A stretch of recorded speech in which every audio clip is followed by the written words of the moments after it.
ایک امام حسین کا جانثار ہے کہ جس کا نام حر ہے، کہ جو کربلا کے باہر دفن ہے۔ وجہ کیا ہے آپ سنیں گے، کیا ان کے ذہنوں میں فکر پائی جاتی تھی اس زمانے میں؟ وجہ یہ ہے کہ امام حسین نے حر کی توبہ کو قبول ہی نہیں کیا، معاذ اللہ۔ اور یہ فکر آج بھی ہے، بعض کربلا کے اطراف میں رہنے والے آج بھی اس فکر کو مانتے ہیں، اور اس زمانے میں بڑی اسٹرانگ تھی یہ فکر۔ اسماعیل نے جس موقع پر پوچھا، ان لوگوں نے بتایا کہ وہ اس لیے کربلا میں دفن نہیں ہے کہ امام حسین نے ان کی توبہ کو قبول نہیں کیا، العیاذ باللہ، لہٰذا امام حسین نے انہیں گنج شہیدہ میں دفن نہیں ہونے دیا ہے، چوتھے امام نے ان کو یہاں پہ دفن نہیں فرمایا، وہ باہر۔ نواب صفوی، یہ جو اسماعیل تھا، اس نے کہا میں تو آزماؤں گا، میں اس بات کا امتحان لوں گا کہ کیا واقعاً امام حسین نے حر کو معاف نہیں کیا۔ دیکھیں، اگر معاف نہیں کیا تو نتیجہ کیا ہوگا کہ حر نے قربانی تو دی ہے، وہ شہادت نہیں ہے، اور اگر شہادت نہیں ہے تو پھر اس کے معنی یہ ہے کہ جو قرآن مجید کہہ رہا ہے کہ شہداء زندہ ہیں، یہ حر اپنی قبر میں آج ان کی لحد کے اندر ان کا جسم نہیں ملے گا۔ کیا کرنا ہے کہ بلاؤ افراد کو، اس کی جناب حر کی قبر کو کھولا جائے۔ اب چونکہ حاکم ہے، تقریباً اس زمانے میں آدھے سے زیادہ عراق کا بھی حصہ تھا جو ایران کے قبضے میں تھا، یہ اس کی حکومت میں شامل تھا۔ اب یہ ایک حاکم آیا ہے، کون اس کی مخالفت کر سکتا ہے؟ ٹھیک ہے، اس کے کہنے کی بنا پہ اب جب قبر کھولی گئی، قبر کو پوری طرح سے منکشف کیا گیا، جس طرح سے صدیوں پہلے جناب حر کو قبر میں لٹایا گیا تھا، بالکل اسی طرح سے، جس میں اتھر اسی انداز میں، زخم کے اوپر خون اسی انداز میں جمع ہوا۔ حتیٰ آپ ذرا سا غور کیجئے، اللہ جنہیں زندگی دیتا ہے وہ تو یقیناً بڑے مقدس محترم ہوتے ہیں۔ میں نے بھی دیکھا ہے حسین میاں قم میں، اسی قم مقدس میں، اس میت کو میں نے دیکھا ہے جو 69 ایئرز بیفور، تقریباً ایک کم 70 سال پہلے جو دفن ہوئی تھی، اس خاتون کے جسم کو میں نے کفن میں لپٹا ہوا قبر میں سالم حالت میں دیکھا ہے۔ میں ایک بات یہ، جب اس کے بارے میں ڈھونڈا گیا، پتا چلا بڑی مومنہ تھی، بڑی متدین تھی، بڑی اللہ والی تھی، روزے نماز کی پابند تھی، زیارتوں کی پابند، زیارت عاشورہ کی پابند، ایک بہت بڑے مجتہد کی زوجہ تھیں۔ اتفاق سے چونکہ قبرستان کے بغل میں ہمارا مدرسہ تھا اور روڈ کو بڑا کیا جا رہا تھا، چوڑا کیا جا رہا تھا، لہٰذا اس کی قبر بھی روڈ میں آ گئی تھی، اور پھر قبر جب پتا چلا کہ قبر میں جسم سالم ہے تو جسم کو منتقل کیا گیا۔ یہ جو پتا چلا کہ اتنے عرصے پہلے نیک متدین خاتون دفن ہوئی تھی، آج بھی قبر میں جسم کا صحیح و سالم ہے۔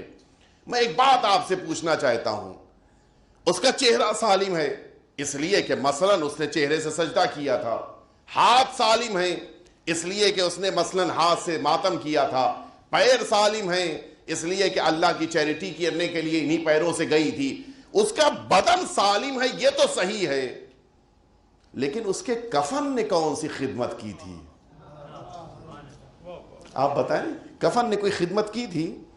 وہ تو انتقال کے بعد اس کے جسم سے وابستہ کیا گیا تھا، لیکن اس کے باوجود اللہ نے جب جسم کو بچایا تو جسم کے ساتھ کفن کو بھی بچا کر رکھا ہے۔ شاید اللہ یہی بتانا چاہ رہا ہے کہ ہم جسے بچاتے ہیں اس سے وابستہ چیزوں کو بھی بچا لیا کرتے ہیں۔ صلوات بیٹے محمد و آل محمد پہ۔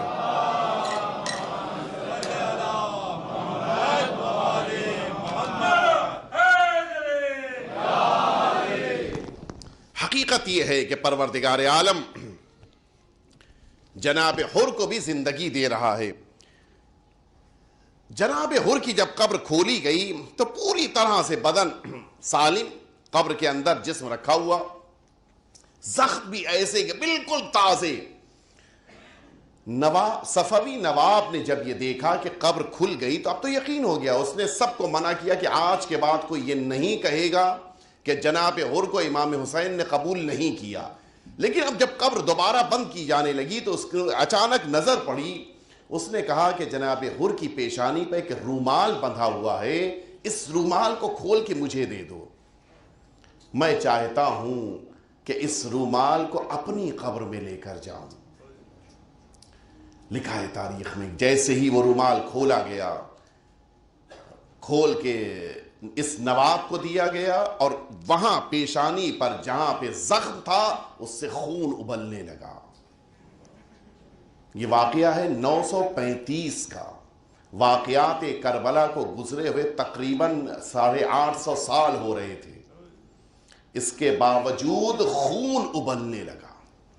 اس کی جیب میں ایک اور رومال تھا، اس رومال کو اس نے اس کی جناب حر کی پیشانی پہ باندھنے کے لیے دیا، باندھا گیا، خون نہیں رکا۔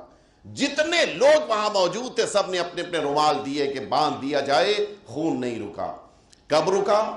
جب اسی رومال کو دوبارہ جناب حر کی پیشانی پر باندھا گیا، خون ٹھہر گیا، رک گیا۔ اس کے ساتھ وہاں پہ علماء موجود تھے۔ اس نے علماء سے پوچھا کہ یہ بتاؤ کہ یہ رومال کیسا ہے، کیا تاریخ ہے اس کی؟ آپ سنیں گے ان علماء نے بتایا کہ جس موقع کے اوپر جناب حر میدان کربلا میں زمین پر آئے تھے، امام حسین خود بنفس خود آقا سرہانے آئے تھے، اور آنے کے بعد جناب حر کے جب قریب بیٹھے، جناب حر کی پیشانی پہ تیر لگا تھا، اس تیر کو جب امام حسین نے نکالا تو خون ابلنے لگا تھا۔ امام حسین نے اپنی جیب مبارک سے رومال نکالا تھا اور جناب حر کی پیشانی پر وہ رومال باندھ دیا تھا۔ اب نتیجے میں یہ خون اس رومال کی بنا پر ٹھہر گیا تھا۔ پوچھا گیا کہ یہ رومال کیسا ہے؟ سنو گے عزاداروں، ان علماء نے بتایا کہ یہ رومال وہی رومال ہے کہ جس رومال کو جناب امام حسین کی ماں نے تیار کیا تھا۔ سیدہ کے دست مبارک سے تیار ہونے والا یہ رومال جناب حر کی پیشانی پر امام حسین نے باندھا تھا۔ عزاداروں، کیا اس میدان کربلا میں جناب حر کے علاوہ کوئی ایسا نہ تھا کہ جس کی پیشانی پہ جناب سیدہ کے رومال کو باندھا جائے؟ کیا عباس کے بازو پہ نہیں باندھا جا سکتا تھا؟ کیا علی اکبر کے سینے پہ نہیں باندھا جا سکتا تھا؟ کیا علی اصغر کے گلے پہ نہیں باندھا جا سکتا تھا؟ کیا قاسم کی کے جسم کے اوپر نہیں باندھا جا سکتا تھا؟ یا آخر حر کے جسم پہ کیوں باندھا گیا؟ یا حر کی پیشانی پہ کیوں باندھا گیا؟ اس کی صرف ایک وجہ علماء نے لکھی ہے۔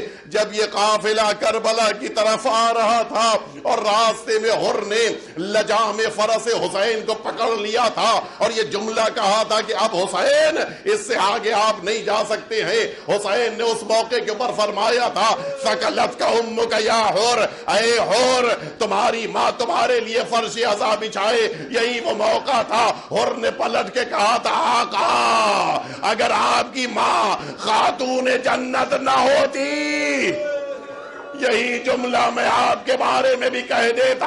حسین نے اسی موقع پہ شاید یہ سوچ لیا ہو، اے حور اتنے بڑے دشمنوں کے مجمع میں تم نے میری ماں کا نام احترام سے لیا، میں اپنی ماں کا رومال تمہاری پیشانی پر باندھوں گا۔ ہاں، جو حسین کی ماں کو عزت دیتا ہے، حسین اپنی ماں کا رومال اسے دیتے ہیں۔ بس ایک جملہ کہنے کو دل چاہتا ہے، دشمنوں کے مجمع میں حر نے تو اتنا احترام کیا، لیکن عزاداروں سنو گے، اب جو قافلہ شام پہنچا، سنو گے عزاداروں، یہ سفر کا مہینہ شروع ہو چکا ہے۔ اب جو قافلہ شام پہنچا، جملہ ہے ہمارے چوتھے امام کا، جب جناب زینب نے فرمایا کہ ہمارے لیے چادروں کا انتظام کیا جائے، کہا چادر نہ ملے گی۔ جناب زینب نے ساری بیویوں سے کہا دیکھو میں دربار میں داخل ہو رہی ہوں، تم سب مجھے چاروں طرف سے گھیر لو تاکہ دشمن مجھے نہ پہچان پائے۔ چوتھے امام کا جملہ ہے زینب اس طرح سے دربار میں داخل ہوئی، وہی متنکرہ، میری پھوپھی خود کو اب مجمع میں چھپا رہی تھی، ارے کوئی پہچان نہ لے، لیکن عزاداروں قیامت ہو گئی۔ سنو گے سیدہ کا نام کر لیا گیا۔ جیسے ہی زینب نے دربار میں قدم رکھا، ایک بلندی سے آواز آئی، ہاں ہی زینب بنت علی و فاطمہ، علی و فاطمہ کی بیٹی یہ زینب ہے جو دربار میں آ رہی ہے۔ شاید سید سجاد نے نیزوں کے درمیان اپنے بابا کے نیزے کو ڈھونڈا ہوگا. اے بابا، حر نے جو احترام کیا تھا وہ شام کے دربار میں دشمنوں نے دادی کا نام لے کر سیدہ کی بھی توہین کی.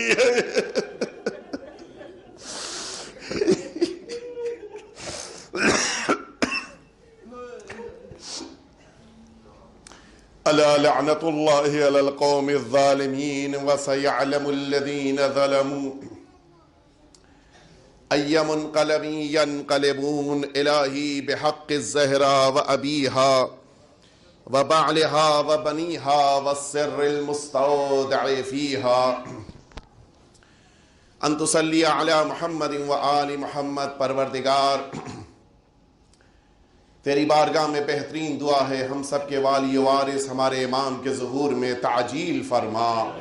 پروردگار آخری امام کے قلب ناظرین کو ہم سب سے راضی و خوشنود فرما. امام کے رکاب میں ہم سب کو شہادت نصیب فرما. پروردگار جو مؤمنین بیمار ہیں ان سب کو شفاء کامل و عاجل عطا فرما. جو مؤمنین پریشان حال ہیں ان کی پریشانیوں کو دور فرما.